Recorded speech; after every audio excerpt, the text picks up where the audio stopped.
Mais passons tout de suite à notre grand dossier, réintégration des non-vaccinés, mode d'emploi. Ce qu'avait prévu la loi du 30 juillet 2022, la voilà. C'était une suspension de cette obligation vaccinale par décret après avis de l'autorité de santé. L'avis de l'autorité de santé a été remis ici et il y a eu une instruction et un décret du 13 mai, suspendant donc cette obligation de vaccination contre la Covid-19 pour certains professionnels de santé et étudiants. De son côté, l'Assemblée nationale a adopté en première lecture une proposition de loi visant à remplacer cette suspension par une abrogation.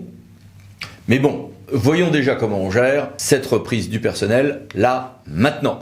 Pour tout ceci, eh bien, voyons tout simplement quelques questions à mon associé Guillaume Ganard. Bonjour Guillaume. Bonjour. Première question, les services de l'État nous disent que c'est au chef d'établissement de contacter les professionnels suspendus pour leur signifier la fin de la suspension et indiquer un poste d'affectation, une date de reprise du travail. Es-tu d'accord avec cette analyse ? Je crois qu'il y a deux choses. D'abord, il n'y a pas forcément une obligation pour l'administration de contacter les agents. Les agents ont été suspendus, ils ont quitté le service, la suspension est suspendue, ils peuvent donc réintégrer le service. Et normalement, ils doivent venir prendre leur service comme n'importe quel agent en début de semaine vient prendre son service. Donc ça peut être l'initiative des agents qui peut être sollicitée. Bien évidemment, certains agents peuvent ne pas prendre cette initiative, auquel cas il appartiendra effectivement à l'État ou à l'administration hospitalière de leur écrire pour leur demander de reprendre leur service sur tel poste. Parce qu'il est vrai que depuis les mois qui se sont écoulés, le poste a peut-être été occupé par un autre agent. Donc pour prendre tel poste, ou le cas échéant tel autre poste, dans un délai qu'il convient de déterminer. Le délai de 15 jours n'est pas un délai qui est requis, c'est un délai qui ne peut être qu'indicatif parce qu'il n'y a aucun texte qui prévoit un tel délai. Et en cas de refus, on peut avoir un abandon de poste, donc avec une radiation des cadres ou des effectifs selon le cas. C'est bien ça ? Effectivement, si l'agent ne prend pas l'initiative de revenir lui-même dans le service et que l'administration lui propose de reprendre le service et prend cette initiative, qu'il n'y a pas de réponse, à ce moment-là, il appartient à l'administration d'engager une procédure pour abandon de poste, qui est une procédure qui n'a rien à voir avec la procédure disciplinaire. Donc on doit indiquer à l'agent d'ailleurs qu'il n'aura pas les garanties de la procédure disciplinaire. Cette procédure d'abandon de poste se manifeste par le fait qu'on écrit à l'agent en lui indiquant qu'il doit reprendre son poste à telle date, à tel lieu, sur telle fonction. Et si l'agent ne revient pas, à ce moment-là, il est radié des cadres. Il faut simplement respecter un délai raisonnable, alors que l'État a sans doute fixé à 15 jours, mais en réalité, le délai raisonnable peut être inférieur à 15 jours. C'est une question d'appréciation au cas par cas. L'État évoque aussi la piste du changement d'affectation dans l'intérêt du service. Quelles sont à ce stade tes recommandations ? Alors effectivement, c'est une option que le changement d'affectation. Si l'agent ne veut pas reprendre son poste antérieur, on peut lui proposer un autre poste qui correspond à son grade. Ça, c'est une condition sine qua non. L'emploi doit correspondre au grade de l'agent. Pour ce faire, il y a une procédure. Il faut simplement écrire à l'agent qu'on envisage de le muter d'office dans l'intérêt du service. Et puis, il faut évidemment qu'il y ait une condition de fond qui soit remplie, c'est l'intérêt du service. Alors, l'intérêt du service, quel peut-il être ? À mon sens, le simple fait que l'agent ne veut pas revenir sur ses fonctions antérieures ne caractérise pas l'intérêt du service. En revanche, ce qui pourrait caractériser l'intérêt du service, c'est si on est certain que l'agent, en revenant dans le service sur ses fonctions, sera très mal accueilli par ses collègues, parce qu'on sait qu'il y a des tensions, que ceux qui sont restés en poste, qui ont satisfait l'obligation vaccinale, parfois voient d'un mauvais œil leurs collègues qui ont refusé de se faire vacciner et qui les ont laissés d'une certaine manière, de leur point de vue, en première ligne dans la lutte pour la prise en charge des patients victimes de la Covid-19.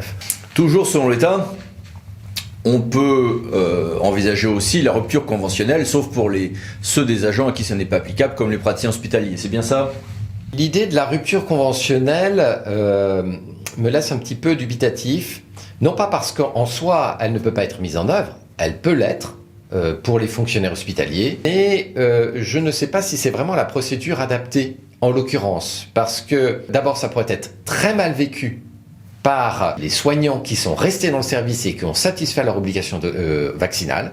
Ils pourraient se dire, nous avons fait le nécessaire, nous avons été présents, nous avons assuré la continuité du service, d'autres sont partis et en plus, ils sont partis et on va leur faire un cadeau financier par la conclusion d'une rupture conventionnelle.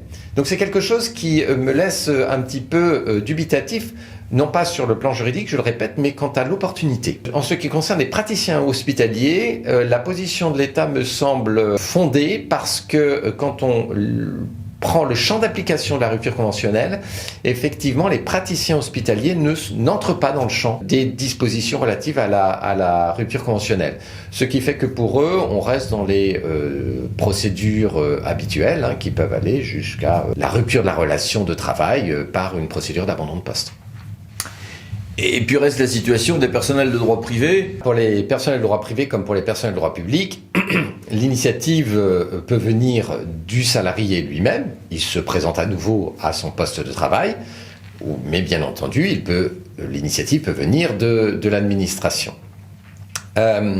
Si l'agent ne veut pas reprendre le poste antérieur, son poste antérieur, alors là, il y a plusieurs possibilités. Ou l'administration est d'accord pour l'affecter à un autre poste. Auquel cas, si cela entraîne une modification substantielle du contrat de travail, eh bien, il faut tout simplement signer un avenant au contrat de travail pour que les parties conviennent des nouvelles fonctions. Si l'administration ne veut pas affecter l'agent à un autre poste, ou si elle le propose mais que l'agent refuse, auquel cas, il y a deux possibilités qui s'ouvrent pour l'administration. Soit elle licencie l'agent pour faute grave parce que le fait de ne pas se rendre à son poste est une faute grave, selon la jurisprudence, et donc l'administration peut dérouler la procédure de licenciement pour motif personnel. L'autre solution, c'est l'utilisation d'un dispositif tout nouveau en droit du travail, qui est la démission présumée pour abandon de poste. C'est-à-dire que quand l'agent ne revient pas dans le poste, ne reprend pas ses fonctions sans justificatif, l'employeur peut engager une procédure de démission présumée pour abandon de poste. Et là, il y a un délai de 15 jours qui doit s'appliquer entre la lettre par laquelle on demande au salarié de reprendre son poste et le constat de la démission présumée.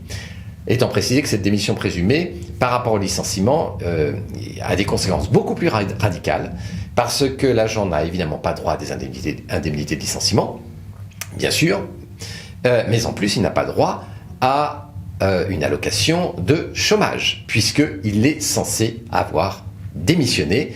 La perte d'emploi n'est donc pas une perte involontaire d'emploi, c'est une perte volontaire qui, comme telle, n'ouvre pas droit à une allocation de chômage. Merci beaucoup Guillaume. Merci, au revoir. Et merci à vous tous. À bientôt pour une nouvelle vidéo, les 10 minutes juridiques parlant de associés pour VK. Pensez à vous abonner. Merci, au revoir.